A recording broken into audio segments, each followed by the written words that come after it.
Right, today's lesson then, guys, it's just a continuation really from yesterday's. So what I'm going to do, I'm going to break the video down into 3 parts, which will help you with the 3 question types that you're going to get in today's session. So the first one we're going to look at is converting decimals into thousandth fractions. Okay, so much like we did in yesterday's lesson, but there are just a few things just to consider that might trip you up a little bit. So we'll look at 2 examples, one that you might find a little bit trickier. Okay, so if we start off with our first number, let's start with 0.015. Okay, so you can see that we've got tenths, hundredths and thousandths. Okay, so like we talked about yesterday's lesson, quite an easy one, this one. It will be,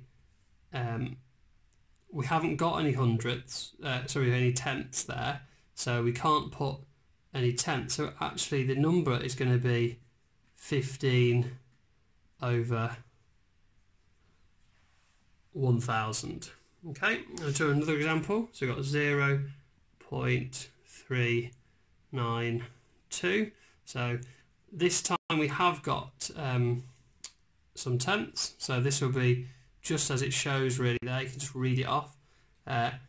392 over 1000. Okay, now the difficulty may come on this one when you are given a problem like this. So if we had 0.5 and it says equals something, let's put a question mark there for now, over 1000. Now that could be quite tricky, because obviously why would we wouldn't really need to show it over 1000 because we know that's 5 tenths, but what we do need to know is our equivalent fractions there.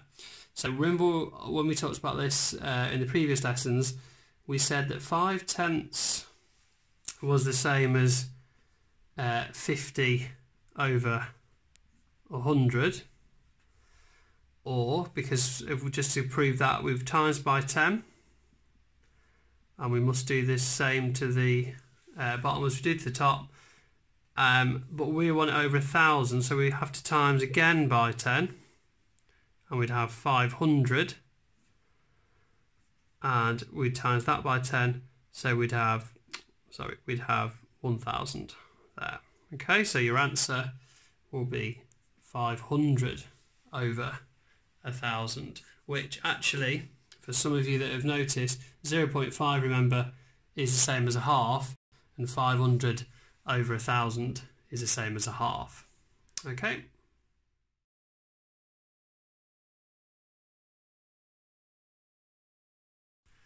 Right, part 2 then is some missing digits problems. So you can see that you've been given the fraction over here. You got 158 over 1000, and we're missing a digit here. Now, if we've got this 5 here, then that's the same as 50 over 1000, which is the same as, if we divide by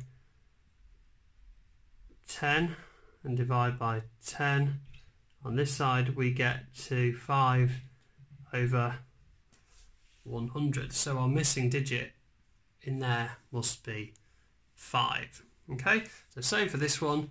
That's 40, not 400, 40 over 1000, and again divide by 10,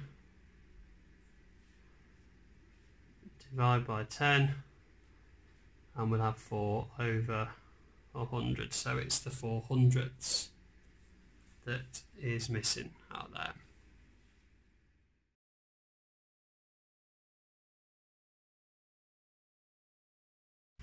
Okay, and then the third part of the activity today is to try and partition these, and maybe, like we did on the Tuesday's lesson, show the expanded decimal form of this. Okay, so if we've got the 3 on its own, remember this is now a mixed number because we've got 3 holes here.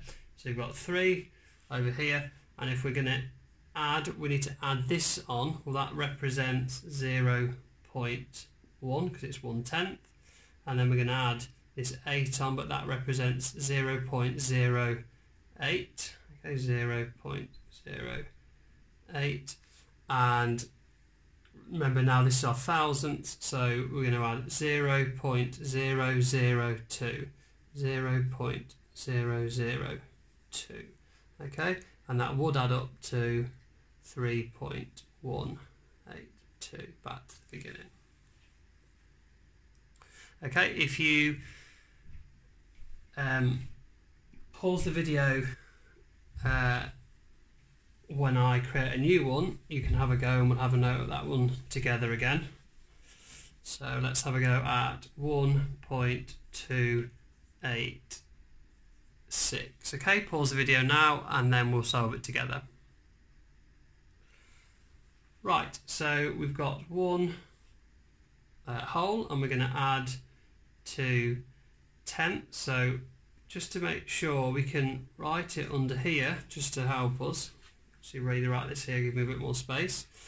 So we've got 1 plus 0.2, and then if we rewrite this under here, what was 0.08, 800, so 0.08,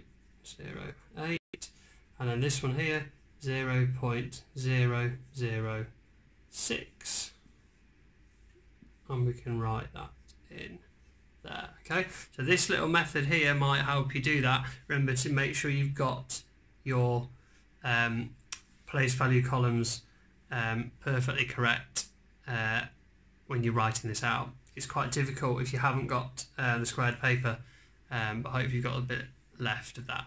Okay.